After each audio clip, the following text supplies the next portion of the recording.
கர்த்தருக்குள் பிரியமான தேவ ஜனமே, இந்த நாள் எங்களுக்கு காண்பதிலே கர்த்தருக்குள்ள மகிமை அடைகிறேன். இந்த நாள் எங்கள் வேதத்தை ஆராய்ந்து பார்க்கிற ஒரு விஷயம், கர்த்தர் நம்மோடு பேசுகிற வாக்குத்தத்தம் என்னன்னா, இடைவிடாமல் ஆராதிக்கிற தேவன்.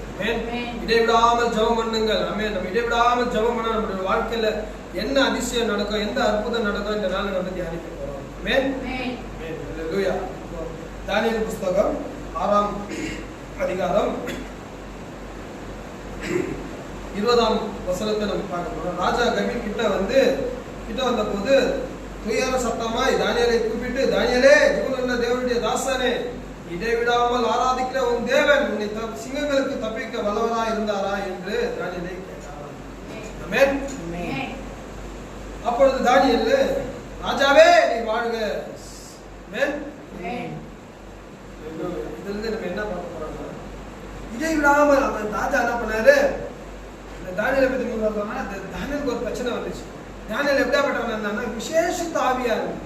நீ இடைவிடாமல் ஜெபிக்கணும்னா உனக்கு விசேஷித்த ஆவி வேணும். இயேசு கொடுத்தது நமக்கு விசேஷித்த ஆவி தான். யாருக்குமே கொடுக்க முடியாத ஆவி நமக்கு கொடுத்திருக்கிறார். அதை நம்ம அறியாத இருக்கிறதால நம்ம ப்ராப்ளம். அல்லேலூயா. ஆவிகள் அறியணும்.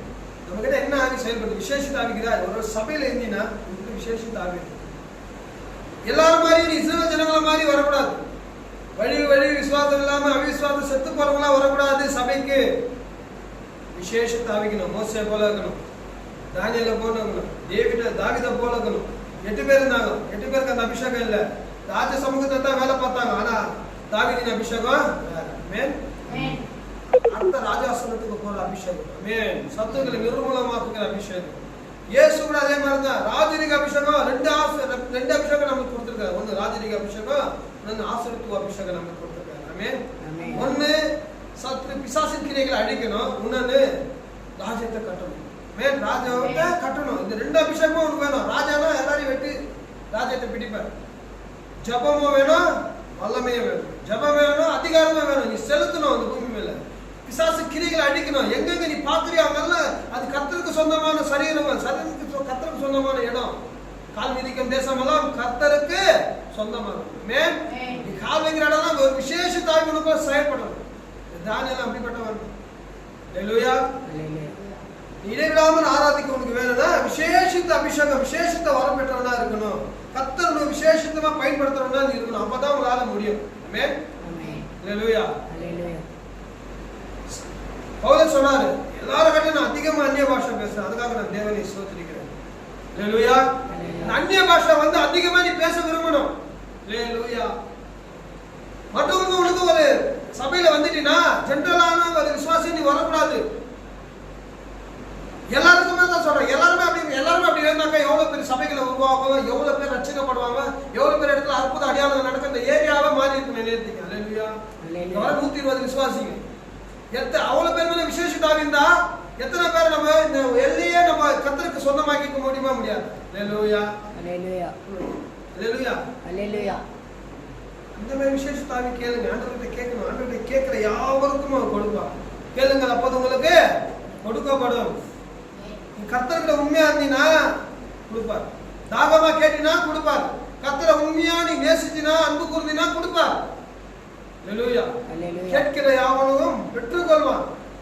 கேட்கணும். ஆண்டவரே, இந்த சபையில எனக்கு ஒரு விசேஷ தாவிக்கூடிய சபைக்கு நான் ஒரு தூணாகணும், சபைக்கு ஒரு வெளிச்சமாகணும், சபைக்கு ஒரு அக்னியாகணும், சபைக்கு ஒரு பக்தி வைராக்கியமாகணும், சபைக்கு ஒரு உன்னத ஆவியாகணும், உண்மை உள்ளவனா இருக்கணும், வாசிக்கிறவனா இருக்கணும், பாடுறவனா இருக்கணும், துதிக்கிறவனா இருக்கணும், சாட்சி சொல்றவனா இருக்கணும். விசேஷ தாவி யாருக்கும் இல்லாத அபிஷேகம் எனக்கு வேணும்னு கேளுங்க. கேட்கலாம். ஆண்டவருக்கு உண்மை பார்த்து கேட்க நம்மளுக்கு அதிகாரம் கொடுத்திருக்காரு. எதை கேட்டாலும் நாமத்தினால நான் தருவேன். அவர் நமக்கு வாக்கு பண்ணியிருக்கிற தேவன். இந்த தானியேல் கூட அப்படிதான் விசேஷித்த ஆவி இருந்தது அவங்ககிட்ட. பாருங்க, முன்னாடி சொல்லுது, தானியேல் புத்தகம் 6ஆம் அதிகாரம் 3ஆம் வசனத்தை, இப்படி இருக்கையில் தானியேல் பிரதானிகளுக்கும் தேசாதிபதிகளுக்கும் மேற்பட்டவனாய் இருந்தான். தானியேலுக்குள் விசேஷித்த ஆவி இருந்தமையால் அவனை ராஜ்யம் முழுவதையும் அதிகாரியாக ஏற்படுத்த ராஜா நினைத்தார். விசேஷித்த ஆவியா இவங்கிட்ட இருந்தானா ராஜா ஏற்படுத்தினார். இதே மாதிரி தான் சபை போல கூட உனக்கு விசேஷித்த ஆவியா பார்க்கணும். இந்த சபையை நீ ஆளுகை செய்யணும். உனக்கு தலைமை பொறுப்பு வேணும்.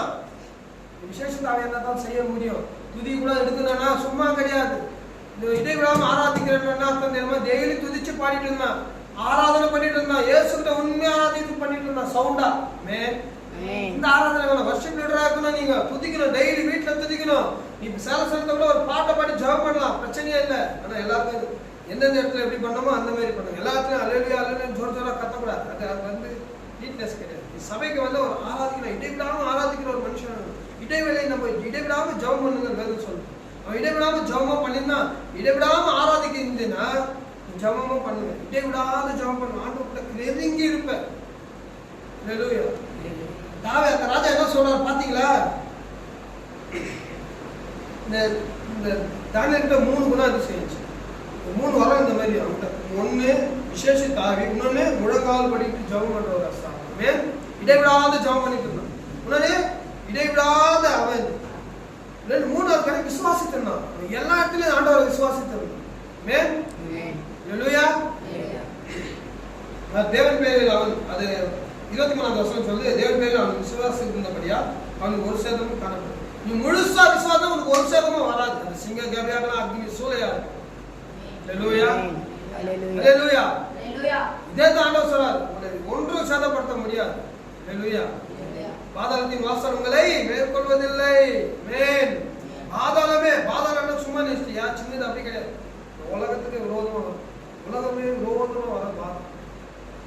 பாதாளத்தின் வாசல் மேற்கொள்வதில்லை. எல்லாமே ஏற்கிறதாங்க. விசேஷித்த ஆவின்னா இயேசு மாதிரி சர்வத்தையும் நீ ஆளுங்க செய்யணும். இயேசுவின் ஆவி உங்களுக்குள்ள இருக்கா? இயேசு போல நடக்குதுயா? இயேசு போல நம்ம சித்தத்தை செய்யறோமா? பிதாவின் சித்தத்தை செய்யறோமா? யோசி. இந்த தானியேலுக்கு அந்த ஒரு வரம் இருந்துச்சு. ஒரு விசேஷித்த ஆவி மேல இருந்தா. ரெண்டாவது அவன் இடைவிடாம ஜெபம் பண்ணியிருந்தான். வேத விஷயத்துல அவனை குற்றப்படுத்த முடியாது. இன்னைக்கு நம்மளுடைய காரியங்களை குற்றப்படுத்தினா பிசாசு ஈஸியா குற்றப்படுத்திடுவோம். அல்லேலூயா. அவனை குற்றப்படுத்த வேதத்துல கூட அவனை பாருங்க சொல்றது பைபிள் 5ஆம் அதிகாரத்துல. அப்பொழுது அந்த மனுஷர் நாம் இந்த தானியேலை அவனுடைய தேவனை பற்றி